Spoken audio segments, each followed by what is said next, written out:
परमात्मा हमें बताने आए थे कि तुम आए, मनुष्य जीवन आप जी को मिला है परमात्मा प्राप्ति के लिए और इसका कोई यूज नहीं। यदि आप ये कार्य नहीं करते हो, बाकी जो संतानोत्पत्ति, उनमें मोह ममता, उनकी परवरिश, ये तो पशु पक्षी आपसे भी ज़्यादा प्यार और श्रद्धा से करते हैं। तो पशु और पक्षियों के जीवन में और आपके जीवन में कोई भिन्नता नहीं। परमेश्वर ने मनुष्य जीवन वैसे ही नहीं दिया, क्योंकि जब तक हम तत्व ज्ञान से परिचित नहीं होते, हम इसकी कीमत से, इसकी वैल्यू से परिचित नहीं हैं। परमेश्वर ने ये हमें शरीर दिया मनुष्य का, इसमें सद्बुद्धि दी, हाथ पैर ऐसे दिए कि हम मकान बना सकते हैं, झोंपड़ी डाल सकते हैं, गर्मी सर्दी से बच सकते हैं, समय पर खाना बनाकर खा सकते हैं, मेहनत मजदूरी करके हम अपनी रोजी रोटी कमा सकते हैं। इसके इसलिए दिया था परमात्मा ने कि ये सब सुविधा करके आप अपने एक छान डाल के, झोंपड़ी डाल के या मकान बना के, जैसे भी प्राकृतिक आपदाओं से बच सकते हो जो आपके भजन में बाधक हो सकती हैं। जैसे तूफान आता है, आंधी आ गई, ओले गिर गए, वर्षा आ गई, सर्दी ज़्यादा होगी, गर्मी अधिक होगी, उनसे बचने के लिए एक छान डाल लो, एक मकान बना लो साधारण सा, और अपनी रोजी रोटी के लिए काम भी करो और भगवान भी भजो। पुण्यात्माओं, काल ने इस कलयुग में सारे हथकंडे अपना लिए कि ये भगवान भक्ति ना कर सके ये मनुष्य। इतनी विज्ञान की तरक्की करवा दी, ऐसे रेडियो, टेलीविज़न, एफएम, दिन रात चलने जा बकवास, किसी टाइम ऑन कर ले टीवी ने, जब नाच गाने शुरू पाएंगे। मोबाइलों के अंदर सारी बकवास भर लो, सारा दिन कान का लाए रहो, दूसरे ना पता क्या कर रहा, कान में ला और जेब में डाल ले, सुने जा बकवास सारा दिन। और फिर अब ये शिक्षा बना दी। अब शिक्षा इसलिए आवश्यक थी, काल ने तो बनाई है हमारे को भगवान से दूर करने के लिए, यह शिक्षा का स्तर। और परमेश्वर ने पता था कि यह शिक्षा स्तर आवेगा, शिक्षा का समय, तो मैं अपने बच्चों को अपनी पहचान बता सकूंगा, सदग्रंथों को दिखा सकूंगा। और जब आपको ज्ञान हो जाएगा, फिर आपके अंदर वो दोष नहीं रहेगा जो शिक्षा से उत्पन्न हुआ। क्या हुआ कि अब कितनी फैक्ट्रियां, कितने प्रकार के ये सरकारी कार्यालय खुल गए, इनमें जो एम्प्लॉइज हैं, कर्मचारी अधिकारी हैं, अब ये बहुत बिजी रहते हैं। आप देखो बैंक में एक कलर को समय नहीं लगा रहता है। फिर वो सारा दिन तो वहाँ डिस्टर्ब माइंड आते फिर क्या घूटी लाओगा या फिर टेलीविज़न चलाओगा मनोरंजन के लिए, और फिर पढ़ कर सो जाएगा, तड़के खाकर रोटी सवेरे फिर भाग लेगा। तो और पहले क्या होता था कि सब कोई भेड़ बकरियां पाला करता, कोई गऊ पाल लेता था, कोई वैसे मजदूरी कर लेता था छोटी मोटी, कोई मानसिक ऐसा काम नहीं था, ना किसी का टेंशन थी। परमात्मा टाइम पर टूक दिया करता था, भगवान पर आश्रित थे, वर्षा के लिए प्रार्थना करते रहते थे, मालिक को याद करते थे। तो भक्ति का तो समय वो था बहुत बेस्ट। और अब काल ने ये सारे हथकंडे अपना लिए। इनमें से एक शिक्षा भी है जो डिस्टर्ब करने के लिए हमें इतना ये छोटे मोटे खिलौने बना लिए, कोई जहाज बना लिया, रॉकेट बना ली, और इन्हीं से हम मान बैठे कि हम भगवान से भी सुप्रीम है। नहीं, ये भूल है जीव की। अगर 2 वर्ष वर्षा ना हो, परमात्मा दया ना करें, और जैसे पीछे हाहाकार मच गई थी, ग्लेशियन खत्म हो गया, ग्लेशियन खत्म हो गया, और पानी भी नहीं रहेगा, ये हो जाएगा, ये 2 चाव ऐसा कर दे, अब इतनी बर्फ गिर दी, ग्लेशियन कर दी सारे का। तो हम क्यों ना उस मालिक से अर्ज करें तो सब कुछ ठीक कर दे। विज्ञान तरीके से हम कितना क्या कर सकते हैं। तो अगर 2 वर्ष वर्षा ना होना, ये सारे रॉकेट, ये जहाज उस एयरपोर्ट पर खड़े खड़े जंग लगाए, इनका कोई बैठने नहीं पावे इनमें, ना ये टेलीविज़न देखे, क्योंकि पेट ना भरेगा। बकवास तो जब भाव, जब हमारे अंदर समय पर टूक मिल जाए प्राणी को। एक बार अकाल गिर गया था,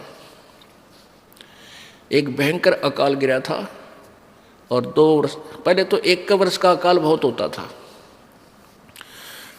तो उसमें इतनी हाहाकार मच गई कि जो दिल्ली के सेठ और राजा लोग होते थे, जो नान पुलाव खाया करते थे उन्हें रोटी भी ना पाई, घास तोड़ तोड़ के खाए, धक्के खाते अंडे और मर गए भूखे।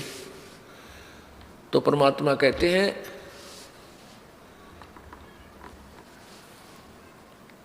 शहजादे मांगत फिरे वो दिल्ली के उमराव, जिन रोटी पाई नहीं जो खाते नान पुलाव। तो एक वर्ष भी परमात्मा का झटका इन वैज्ञानिक या किसी भी सिर फिरे पर कतई नहीं उठेगा। इसलिए परमात्मा हमें ये याद दिलाना चाहते हैं कि मनुष्य जीवन आपको इसलिए मिला था कि आप परमात्मा की भक्ति करो और पीछा छुटाओ यहाँ से। तो जैसे अब मानसिक काम ज़्यादा हो गया, मानसिक काम नहीं है, उनको टेंशन बनी रहती है। क्यों? पैसे वाला शराब भी पीवे, बकवाद करे, सारे उत्पन्न करेगा।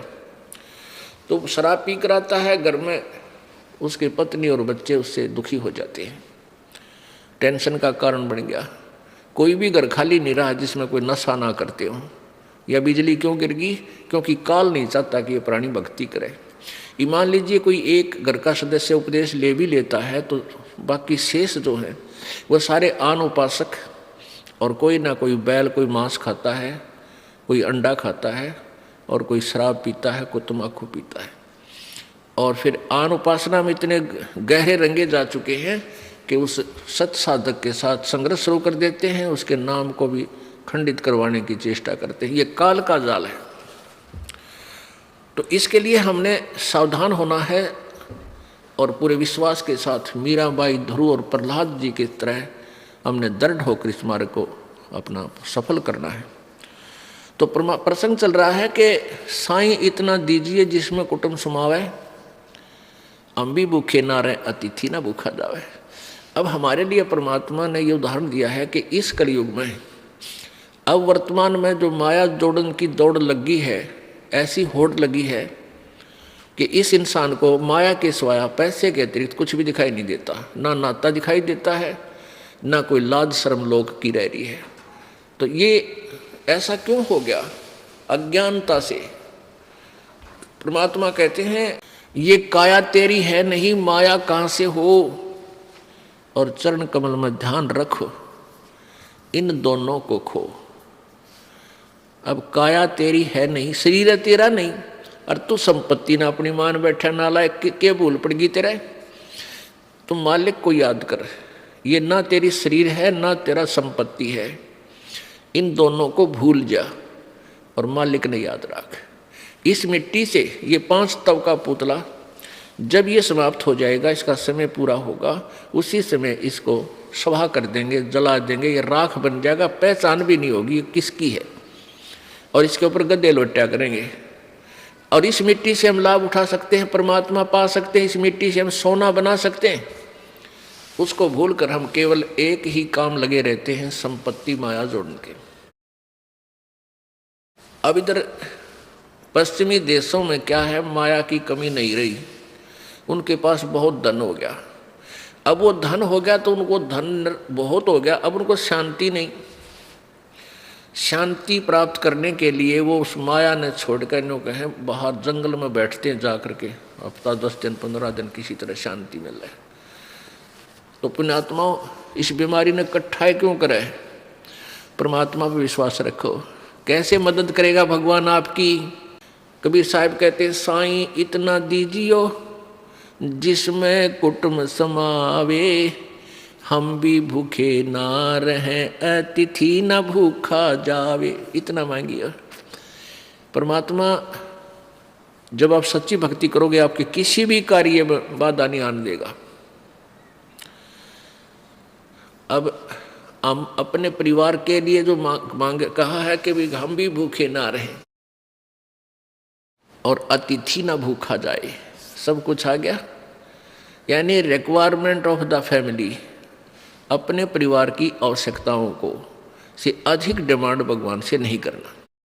और फिर जो आपके पास पैसा शेष बचता है उसको पुण्य में अधिक लगाओ, जैसे परमेश्वर ने स्वयं ये लीला करके दिखाई।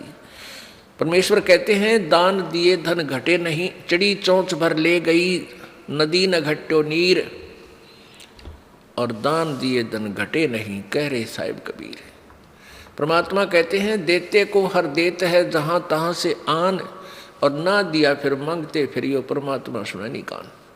जैसे किसी ने पिछले जन्मों में पुण्य किया है, आज वो गाड़ियों में चलते हैं, बहुत अच्छी व्यवस्था घर की है, और जिन्होंने पूर्व जन्म में दान नहीं किया आज वो गरीब इतने हो गए हैं, मजदूरी भी कर लेते हैं, कोई कागज चुगते फिरते हैं, दिए भाई बाबा दिए, कोई नहीं देता चवन्नी। तो क्यों नहीं देता? क्योंकि उसने पिछले जन्म में पुण्य नहीं किया।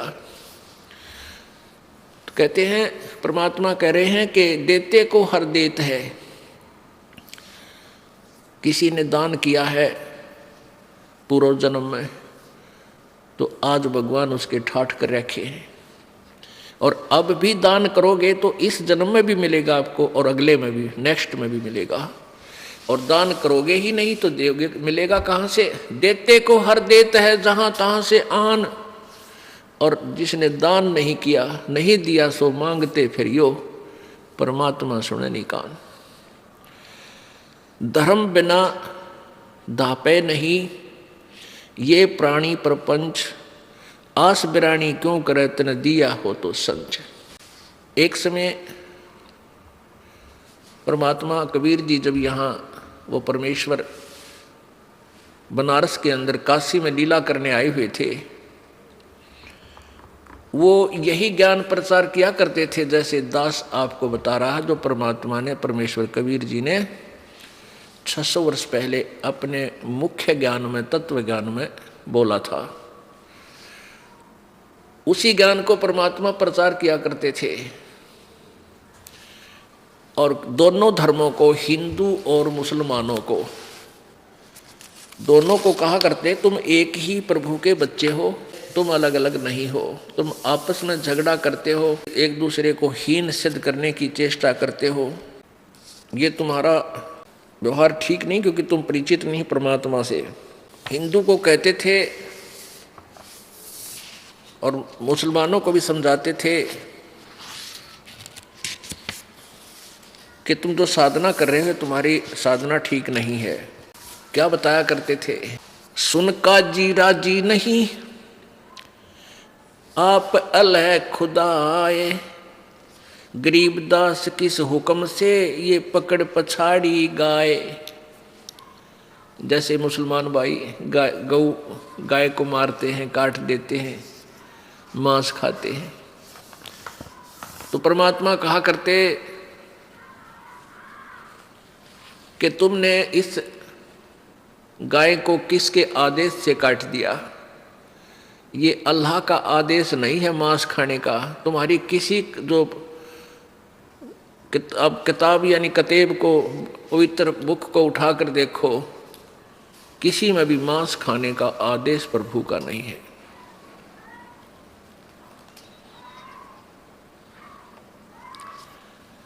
पुण्यात्मा ने तो हिंदू धर्म अपने सदग्रंथों से परिचित है, क्योंकि हमारे जो गुरु लोग थे वो शास्त्र ज्ञानहीन थे, उनको शास्त्रों का कोई पता नहीं था। वो संस्कृत अवश्य जानते थे, संस्कृत में कुछ श्लोक याद करके हमें उनके आधार से कहा करते थे कि हम वेदों और गीता जी तथा पुराणों से ही तुम्हें ज्ञान बता रहे हैं, लेकिन वो हमें वेदों और गीता और पुराणों के विपरीत ज्ञान बताया करते थे। इसी प्रकार जो मांस खाने का आदेश किसी भी परमात्मा ने नहीं दिया, इसके लिए आपको प्रमाण दिखाते हैं कि मुसलमान धर्म या ईसाई धर्म में किसी भी उत्पूर्ण परमात्मा का आदेश मांस खाने का नहीं है। आपको पवित्र बाइबल के अंदर दिखाते हैं, और पवित्र बाइबल की जो वाणी है, पवित्र बाइबल का ज्ञान है, वो लगभग 50-40% पवित्र कुरान शरीफ के अंदर ज्यों का त्यों है। और इनका मानना है, हिंदू मुसलमान धर्म और ईसाई धर्म वाले मानते हैं कि हमारा पूर्वज बाबा आदम था।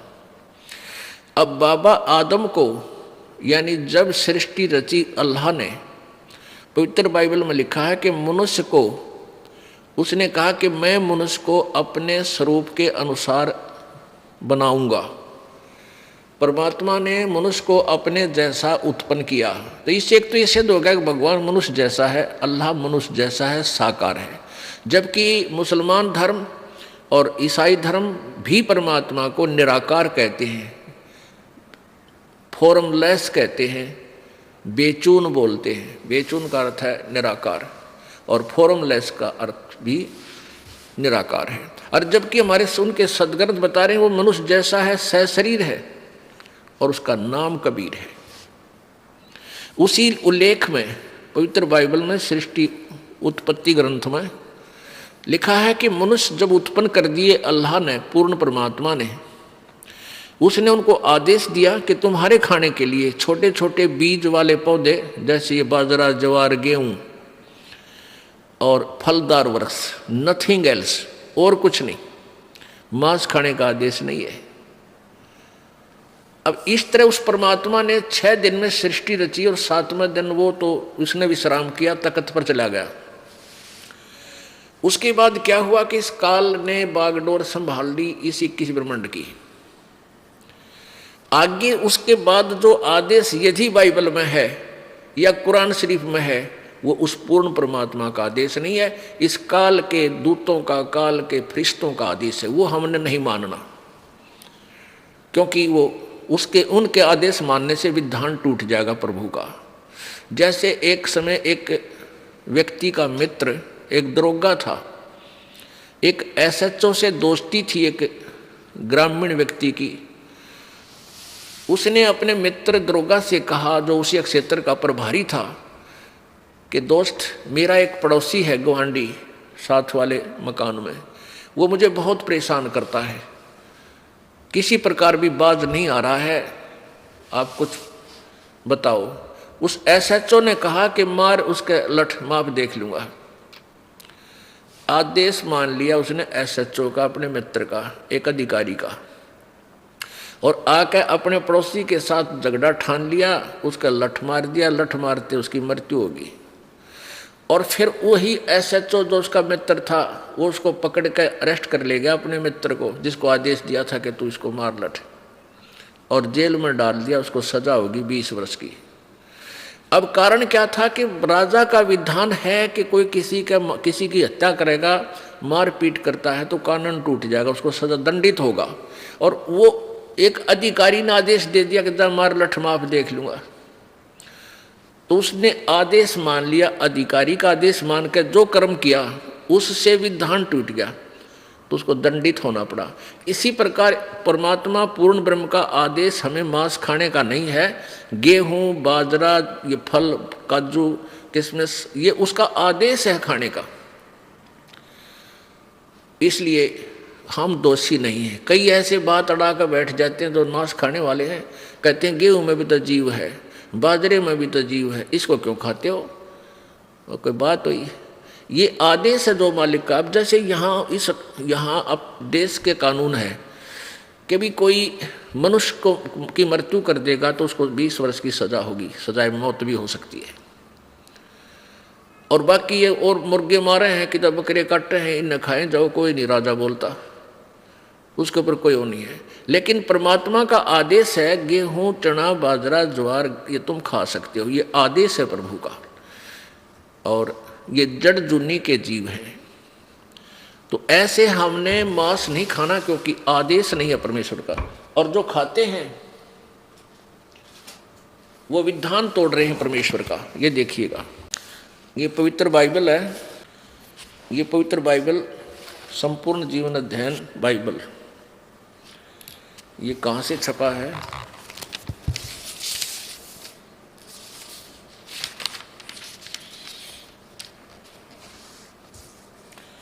पवित्र बाइबल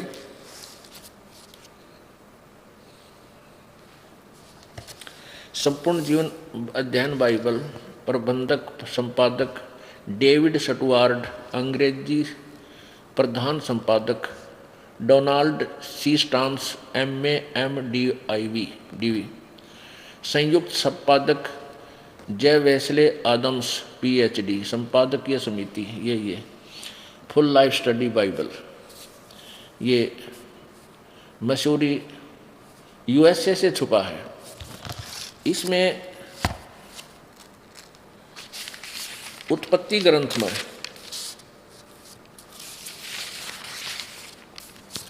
ये देखिएगा, ये उत्पत्ति ग्रंथ है।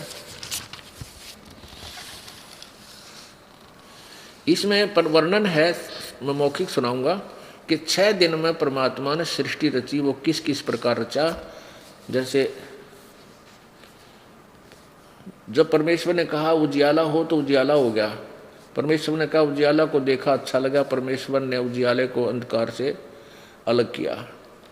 पहले परमेश्वर ने आकाश और पृथ्वी की सृष्टि की। सब तो पहले पृथ्वी बेडौल और सुनसान पड़ी थी और गहरे जल के ऊपर अंधियारा था। परमेश्वर का आत्मा जल के ऊपर मंडराता था।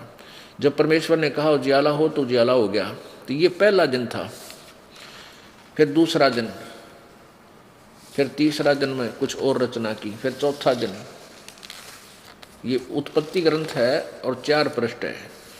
अब प्रश्न नंबर 5 पे देखिएगा। ये प्रश्न नंबर 5 पे है। ये 26वां श्लोक है इसका। फिर परमेश्वर ने कहा हम मनुष्य को अपने स्वरूप के अनुसार बनाएं, अपनी समानता में बनाएं, और वे समुद्र की मछलियों और आकाश के पक्षियों और घरेलू पशुओं और सारी पृथ्वी पर और रेंगने वाले जंतुओं पर जो पृथ्वी पर रेंगते अधिकार रखे। तब परमेश्वर ने मनुष्य को अपने स्वरूप के अनुसार उत्पन्न किया। अपने ही स्वरूप के अनुसार परमेश्वर ने उसको उत्पन्न किया। नर और नारी करके उसने मनुष्यों की सृष्टि की। इसे सिद्ध हो गया परमात्मा मनुष्य जैसा है, वो पूर्ण परमात्मा। आगे लिखा गया और परमेश्वर ने उनको आशीष दी और उनसे कहा कि तुम फूलो और फलो पृथ्वी पर फैल जाओ। फिर परमेश्वर ने कहा कि सुनो, जितने बीज वाले छोटे छोटे पेड़ सारी पृथ्वी के ऊपर हैं और जितने वृक्षों में बीज वाले फल होते हैं वे सब मैंने तुमको दिए हैं, वे तुम्हारे भोजन के लिए। और कुछ भी नहीं बताया।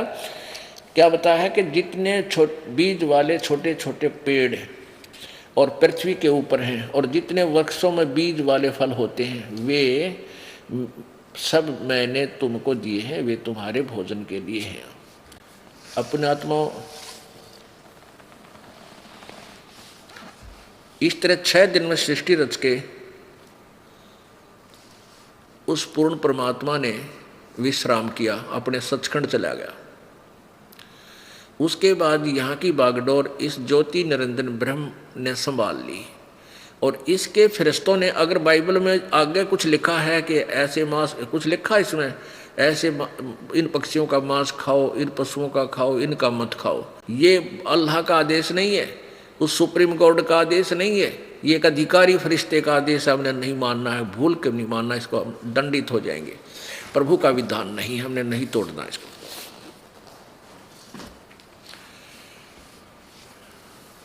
तो क्या कहा करते प्रभु, सुन का जी राजी नहीं वो आप अल्लाह खुदाए, गरीबदास किस हुक्म से तन पकड़ पछाड़ी गाय। किसका आदेश है तन गाय को मार दिया। गौ हमारी मात है भाई पीवत जिसका दूध, गरीबदास का जी कुटल तन कत्ल किया औजूद। ये नालायक, या गाय तो हिंदू मुसलमान सबकी माँ है, क्योंकि जिसका दूध पीवा वो माँ होती है। और तूने किसके आदेश से ये मार डाली। एक गाय आपके परिवार को 8-9 वर्ष दूध पिलावे और 8-9 बार या ब्याह के आपको बच्चे दे के, और गई नई माताएं या गौ बच्ची बैल उत्पन्न करती है, कितना लाभ देती है। और तुम एक दिन मार कर खा लेते हो, पाप करते हो। ये तुम्हारा पेट 9 वर्ष तक भरा है, 10 वर्ष तक। ऐसा जुल्म क्यों कर रहे हो, पाप के भागी हो रहे। क्योंकि वो परमात्मा थे, हमारे सबके पिता थे, और पिताजी का कर्तव्य बनता है अपने बच्चों को बुराई से बचावे और अच्छाई की तरफ ले चले। गौ हमारी मात है पीवत जिसका दूध, गरीबदास का जी कुटल कत्ल किया औजूद। गौ तुम्हारी अम्मा है तापर छुरी न बा, गरीबदास घृत दूध को सब ही आत्म खाए। ऐसा खाना खाइए माता कह नहीं पीरी, गरीबदास दरगह सरे गल में पड़े जंजीर। अब ये परमात्मा ने तो भलाई की बात कही थी, वो काजी और मुल्ला चंगर गए और कहने लगे ये तो हमारे धर्म के विरुद्ध बोलता है। अरे अधर्म के विरुद्ध बोलते थे भगवान, धर्म के विरुद्ध नहीं बोलते थे। काजी पटक कुरान को उठ गए सिर पीटे, गरीबदास जुल्हे कही ये बाणी अकल अदीठ। जुल्हे दीन बिगारिया काजी आए फेर, गरीबदास मुल्ला मूरग अपनी अपनी बेर। मुर्गे से मुल्ला भय, मुल्ला से फिर मुर्ग, गरीबदास दो जग दस तुमने पावे नहीं सुर्ग।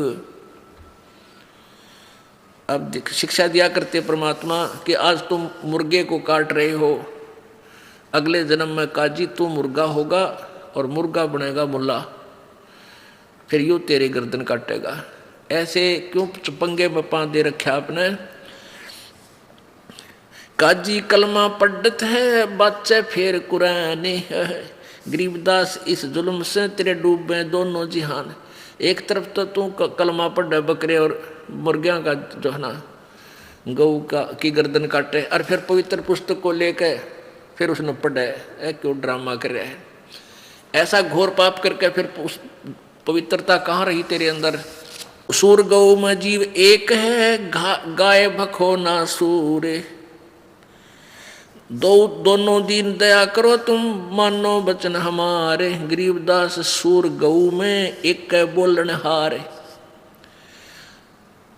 सूर गऊ में एक जीव एक है, गाय भखो ना सूरे, गरीबदास सुअर गऊ दोनों का एक नूरे। कहते हिंदू झटका मारे ही और मुस्लिम काजी करे हलाल, गरीबदास दोनों दीन का होगा हाल बेहाल।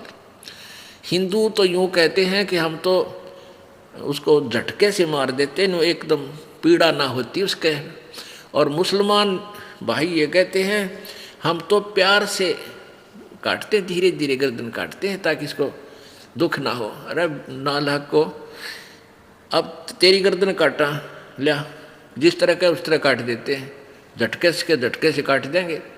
अरे जान तो गई, कटवा के देख अपनी गर्दन को अगर स्वर्ग मिलता है ऐसे। तो ये ड्रामेबाजी थी, ये भगवान का आदेश नहीं था, इनका सेल्फ मेड सिद्धांत था और वो नहीं चलेगा। वो तो मनमाना आचरण है, उससे हानि होगी, लाभ नहीं। मुल्ला से पंडित भय, पंडित से भय मूल, गरीबदास तज बैर भाव हो कि जय सुल्लम सूले। ये आपसी बैर भाव तज के आप समझ सलाह कर लो, यानी प्रेम रखो। बकरी कुकड़ी खा गए, गधे गऊ गधेरा सूरे, गरीबदास उस स्वर्ग में तुमसे अल्लाह दूर। जो कुकर्म तुम कर रहे हो ना, इसे भगवान नहीं मिले, तुमसे सैकड़ों कोस दूर है भगवान।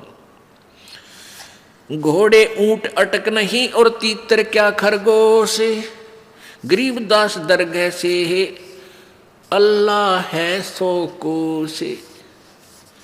बिस्त बिस्त तुम क्या करो, दोजक जर है अंच, गरीबदास इस खून से अल्लाह नहीं बंच।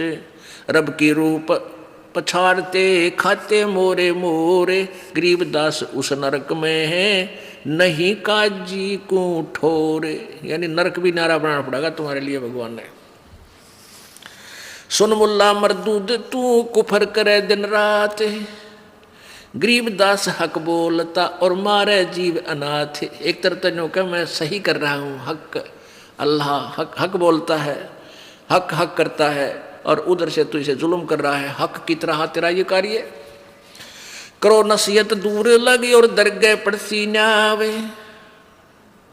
गरीबदास काजी कह करबे नान पुलाव। सुन मुल्ला माली अल्लाह ये फूल रूप संसार, गरीबदास गति एक सब ये पान फूल फल डारे। क्या बताते हैं कि परमात्मा का बगीचा है, इसमें चाहे कोई जीव है, छोटा चींटी है, चाहे हाथी है, चाहे मुर्गा है, बकरी गाय है, पशु पक्षी है, चाहे मानव है, चाहे देवता है, और उस माली के बाग में यदि कोई हानि करता है, चाहे छोटे पौधे को भी तोड़ता है, तो उसका जी दुख पाता है, उसको दंडित करता है। ऐसे ही प्रभु के आप जीव मारते हो, परमात्मा तुमसे खुश नहीं हो सकता। मुर्गे सिर कलंगी होती, जिसमें लाल चलूले, गरीबदास उस कलंगी का कहाँ गया वो फूले। और तेरे की कहते परमात्मा ने कितनी प्यारा मुर्गा बनाया, उसके ऊपर एक कलंगी ला रखी थी, कुकू कुकू बोला करता घूमता फिरता था, और उसको तुमने काट के नाश कर दिया। अब तो उसको रीसेट करके दिखा दे एक बार, मान जा तो किसा अल्लाह का जो है ना उपासक है। एक समय एक व्यक्ति, दो व्यक्ति मुर्गा काट के और मांस पकाने लग रहे थे डेगची में, पतीले में। एक साधु संत भक्त वहाँ आ गया, वो पूछने लगा, रहा भक्तों क्या बना रहे हो? वो भगत वो बोले, भाई बाबा जी मुर्गा बनावे हैं। मुर्गा बना रहे हो? भाई दिखाना मुर्गा कैसे बना है, कैसा बनते हो, मुझे भी दिखा दो। उन्होंने पतीले का ढक्कन उठा दिया और उसमें वो मांस पके था, और उसके पाँख पड़ी साइड में, वो सिर की कलंगी वो अलग पड़ी वहीं पर। तो भगत बोला, वो संत बोला, रे निकम्यो, तुमने तो बिगाड़ दिया, यो बना के दिया, बना तो भगवान ने रखा था, यो तुमने जुल्म कर दिया, तो बिगाड़ दिया, नाश कर दिया इसका काट के। तो कहने का भाव ये है कि परमात्मा कह रहे हैं तुमने इसी प्यारी आइटम को, इसी प्यारे प्राणी को मार दिया और अपने स्वाद के लिए। अब आगे बताते हैं, काजी काट किताब कूतन जोड़ा बहुत हजूम, गरीबदास गल काटे ही फिर खाता दे दे घूम, मांस कटे घर घर बटे रूहो कई किस ठोरे, गरीबदास उदरगा में हो काजी बड़ी गौर, सुन काजी कलिया किया तने जाड़ स्वाद रे जिंद, गरीबदास दरगाह में पड़े गले बिच फंद। अब क्या बताते हैं, क्या खाओ तुम? बांसमती चावल पक्के घरत खांड टुकडारे, गरीबदास कर बंदगी ये कूड़े काम निवारे।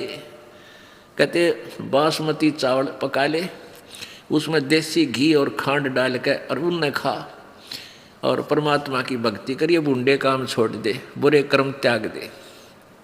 फुलके धोआ दाल डाल कर हलवा रोटी खाए, गरीबदास का जी सुन गुदा घर तने ताए। ये गुद मांस मत खा, देख फुलके बढ़िया फुलके बना, अच्छी बढ़िया दाल बना ले, और हलवा रोटी, कितने बढ़िया आइटम भगवान ने दे रखे, तो इन न छोड़कर कुकर में पैर देवे, ऐसा जुल्म कर रहा है। 300 रोजे खून कर फिर तस्बीली हाथ, गरीबदास दरगह सरे बहुत करी तय घात। गरीबदास साहिब जी परमात्मा से परिचित होने के बाद उस ज्ञान को, प्रभु कबीर जी द्वारा दिए ज्ञान को बता रहे हैं कि कबीर जी ये ज्ञान समझाया करते थे अपनी प्यारी आत्माओं को, हिंदू और मुसलमानों को। क्या कहते थे कि 300 रोजे खून करत हो, कैसे हो दीदारा हिंदू और मुसलमानों को। परमात्मा दोनों को समझाया करते थे। और क्या कहते थे, नहीं है दारम दारा वहां तो नहीं है दारम दारा, नहीं है दारम दारा वहां तो नहीं है दारम दारा, नहीं है दारम दारा वहां तो नहीं है दारम दारा, नहीं है दारम दारा वहां तो नहीं है दारम दारा।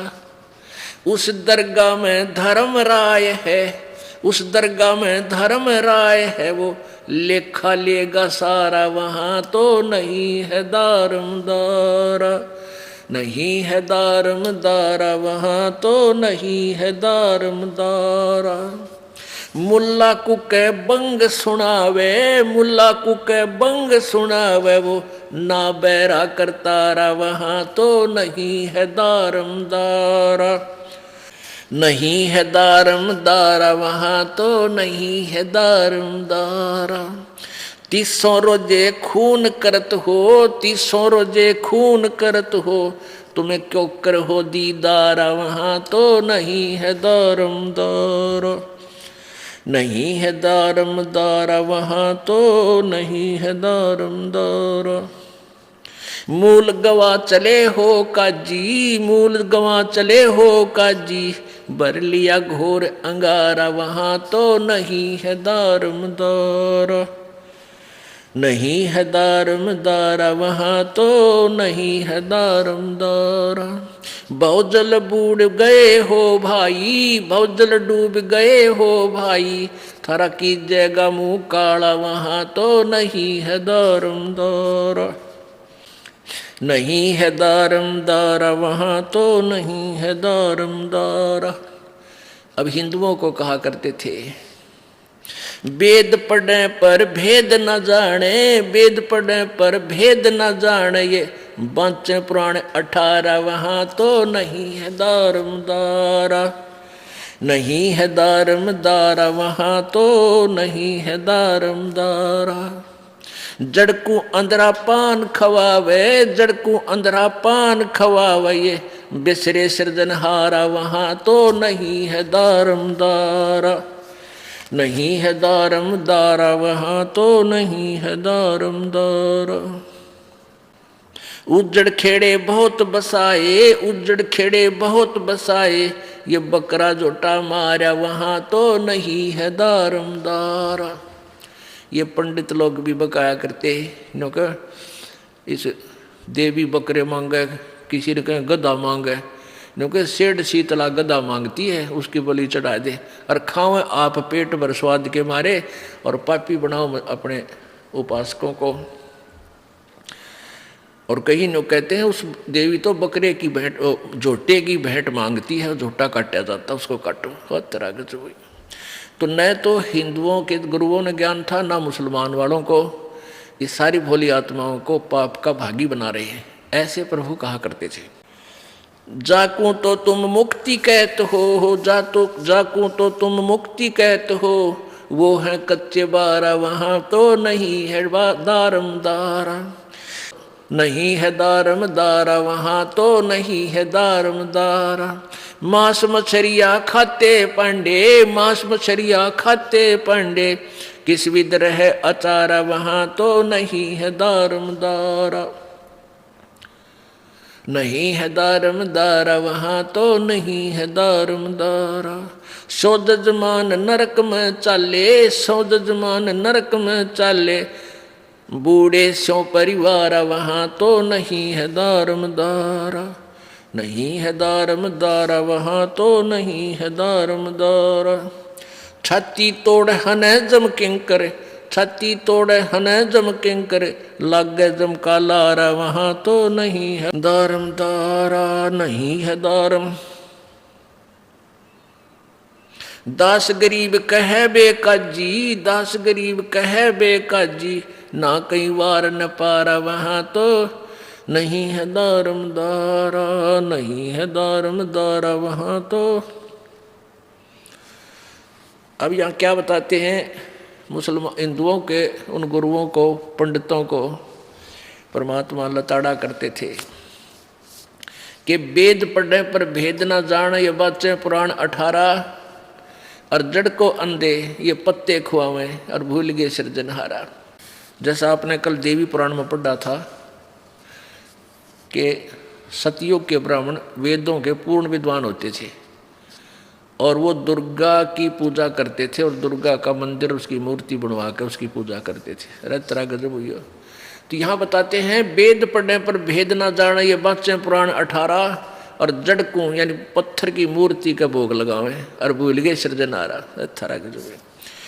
तो कहने का भाव ये है कि परमात्मा की इन खरी खरी बातों से परमात्मा उन दोनों धर्मों के व्यक्तियों को अपने बच्चे जान के अपने बच्चे जानकर, अपनी आत्मा जानकर उनको बुराई से बचाने के लिए ऐसे ये सच्चाई कहा करते थे। लेकिन वो जो पेट भर व्यक्ति थे, जो दोनों धर्मों के पर गुरु कहलाते थे, उन्होंने परमेश्वर जी का विरोध करना शुरू कर दिया और जनता को भ्रमित किया कि ये कबीर जो हिंदू जो गुरु थे ब्राह्मण, वो कहने लगे ये हिंदू धर्म का दुश्मन है, देवी देवताओं की पूजा बंद करवाता है और ये बलि चढ़ाने से भी मना करता है, ये ग्यास रोजे ये व्रत रखने से भी मना करता है, इसको ऐसा करो वैसा करो। तो सब दुश्मन बना दिए परमात्मा के। इसी प्रकार मुसलमानों के काजी और पीरों मुल्लाओं ने अपने अनुयायियों को कबीर परमेश्वर का शत्रु बना दिया। इसका क्या परिणाम हुआ कि एक दिन सिकंदर लोधी, दिल्ली का बादशाह, वहाँ बनारस पहुँच गया, काशी में, क्योंकि दिल्ली का बादशाह पूरे हिंदुस्तान का सम्राट होता था और वहाँ वीर सिंह बघेल नाम का नरेश था, जो काशी का राजा था, जो दिल्ली के बादशाह के अंतर्गत उसके अधीन होता था। तो वहाँ जब वो पहुँच गया तो काजी और मुल्लाओं को दाव लग गया कि आज तुम अपने मुसलमान बादशाह को इसकी कंप्लेंट करो, क्योंकि काशी का नरेश था वीरदेव सिंह बघेल, वो परमात्मा कबीर जी का शिष्य हो चुका था, उनकी शक्ति से परिचित और ज्ञान से परिचित हो गए। इसलिए वहाँ के सभी मुसलमान लोग ये जो मानते थे कि हिंदू राजा इसका शिष्य है, इसलिए ये तो कोई कार्रवाई नहीं कर रहा। आज मुसलमान अपना राजा आ गया है, इसके आगे इस कबीर की इसकी कंप्लेंट करेंगे और इसको सजा दिलवाएंगे। अब उन्होंने क्या किया, राजा के पास हजारों की संख्या में इकट्ठे होकर काशी के वो मुसलमान भाई गए। राजा सिकंदर लोधी ने अपने धार्मिक गुरु शेख तकी, जो उनके साथ रहता था, उससे कहा कि पता करो पीर जी जनता किस लिए आई है। एक दो मंत्री को साथ भेज दिया बाहर। कारण का पता चला कि एक कबीर नाम का एक व्यक्ति है जो अपने धर्म का विरोध करता है, मुसलमान धर्म का, और उसके खिलाफ कार्रवाई की जाए। वो कहता है मैं अल्लाह हूँ। वो कहता मांस मछली मत खाया करो, मांस खाने से तुम नरक में जाओगे। वो इतना निकम्मा है। आय हाय। अब सिकंदर राजा ने देखा इतनी जनता आ गई है, उसके पैर डगमगा गए कि भाई कोई विद्रोह हो जाएगा, तो कहा लाओ पकड़ के उसको। कौन है वो? अपने आप को अल्लाह कहता है और हमारे मुसलमान धर्म का विरोध करता है। एक व्यक्ति को पकड़ने के लिए 10 सिपाही गए नंबर बनाने के लिए, और परमात्मा ने को पकड़ जाए। और साथ में, क्योंकि माता पिता ने, कबीर जी के मुंह बोले माता पिताओं ने विरोध किया, उनको जब पकड़ने लगे तो उनको भी साथ ही अरेस्ट कर लिया। अब कबीर जी को वहां लाके खड़ा कर दिया और सिकंदर लोधी आ गया। हजारों की संख्या में जनता वहां पर देख रही थी। सिकंदर लोधी राजा वहां खड़ा हो गया। एक गाय मंगा ली। एक गाय जो गर्भवती थी, पेट में गर्भ था, उस गाय के पेट में बच्चा था, वह गाय मंगा ली। और कहते हैं उनका कहना ये था कि यदि तू खुदा है या खुदा का फरिश्ता है, अल्लाह का फरिश्ता है, नबी है, तो इस गाय को हम कत्ल करेंगे, काटेंगे, बीचते तो इसको जीवित कर देना। क्योंकि हमारे हजरत मोहम्मद जी ने एक गाय को वचन से मार के और जीवित कर दिया था, तो हम अगर यदि तू जीवित कर देगा हम तुझे अल्लाह का नुमाइंदा मान लेंगे, नहीं तो तेरी गर्दन कत्ल करूंगा। ये सिकंदर लोधी के वचन थे जनता को खुश करने के लिए। इतना कहकर के वह गाय काट दी बीचों बीच तलवार मार के। अब 4 टुकड़े हो गए माँ बेटिया के। अब कहा कि बोल कबीर तू कौन है, अब बता तू कौन है, अल्लाह है तो कर इसको जीवित।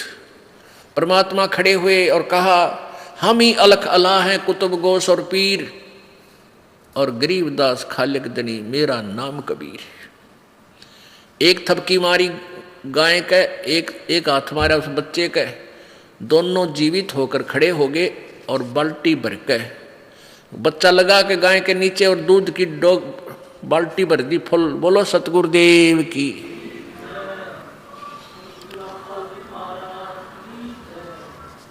अब सारे कापे खड़े खड़े हो।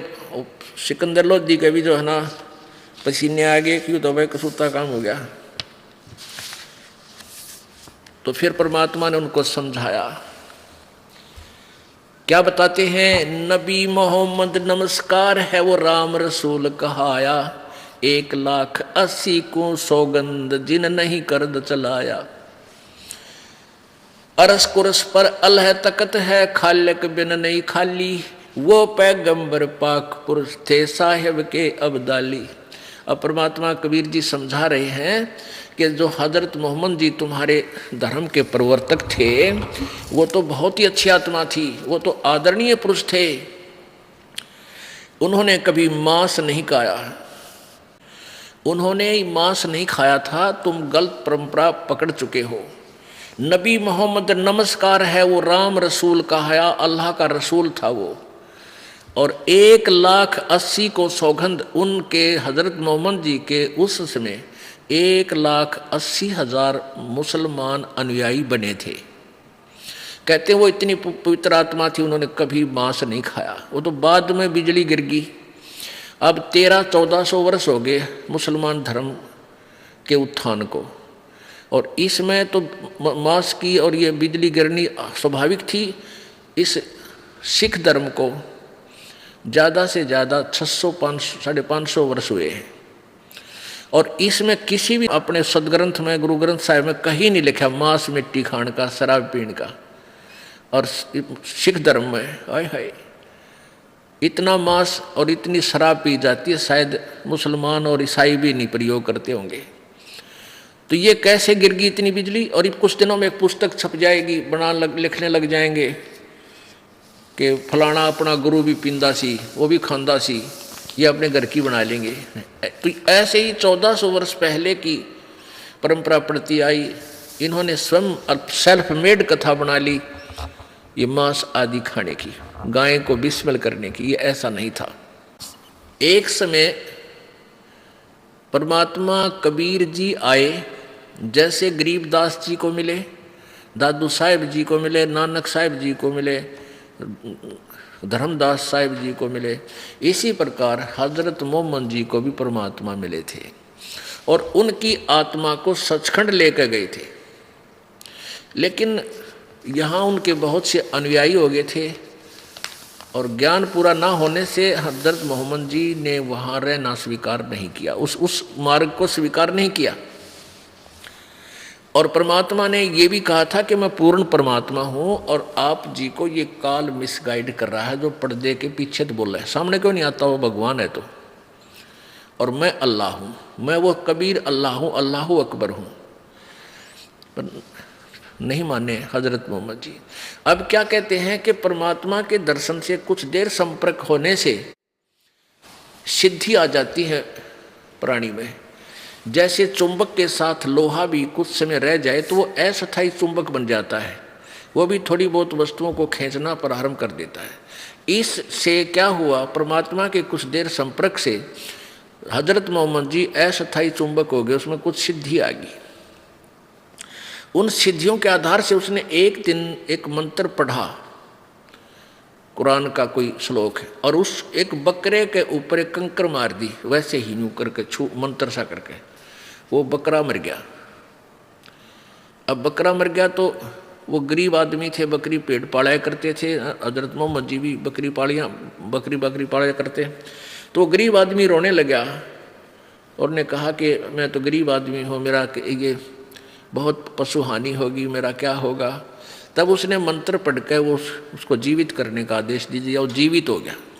तो उस व्यक्ति के खुशी का ठिकाना नहीं रहा।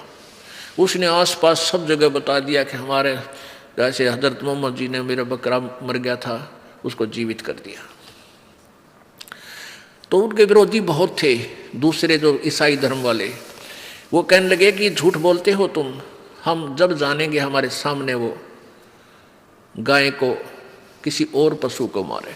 तो हजरत मोहम्मद जी ने कहा कि मैं उस दिन गाय को मार के जीवित करूँगा। वो निश्चित दिन रखा। कुछ दिन बाद उसके बाद फिर सब इकट्ठे हो गए देखने के लिए।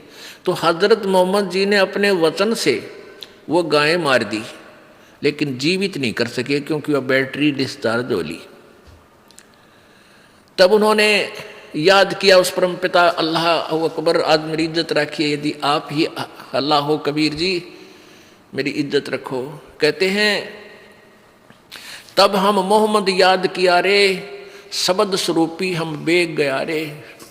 मुई गऊ हमने तत्काल जिवाई, तब मोहम्मद के निश्चय आई। तुम कबीर अल्लाह दरवेशा, उस मोहम्मद का फिर गया अंदेशा। परमात्मा कबीर जी कहते हैं कि फिर मोहम्मद जी ने मुझे याद किया और फिर हम गुप्त रूप में तुरंत वहाँ पहुँच गए। केवल हजरत मोहम्मद को दिखाई दे रहे हैं, अन्य दर्शकों को नहीं। और परमात्मा ने थपकी मार के वह गाय जीवित कर दी।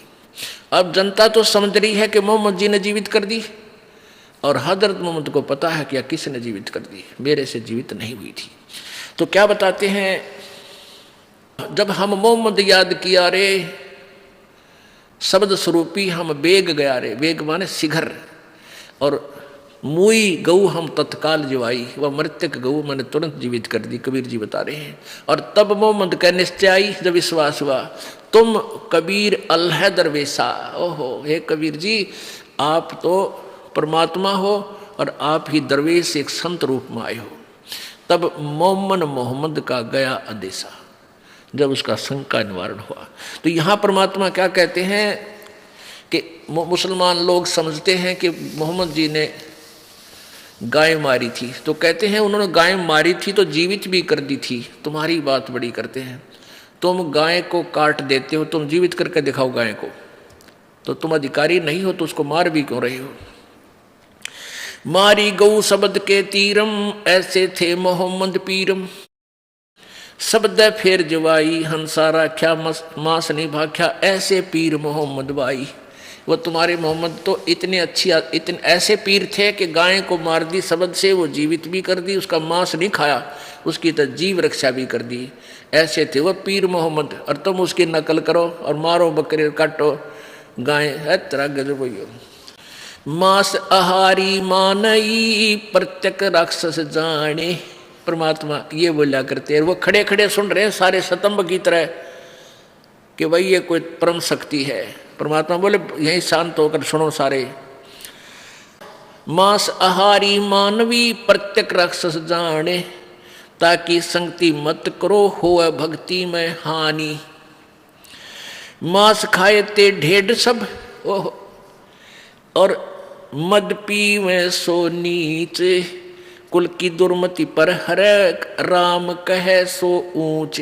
जैसे तुम जाति मजहब धर्म कहते हैं ये नीच जाति के हैं, वो दूसरे ऊंच जाति के हैं। कहते हैं मांस खाओ वो सारे ढेड, और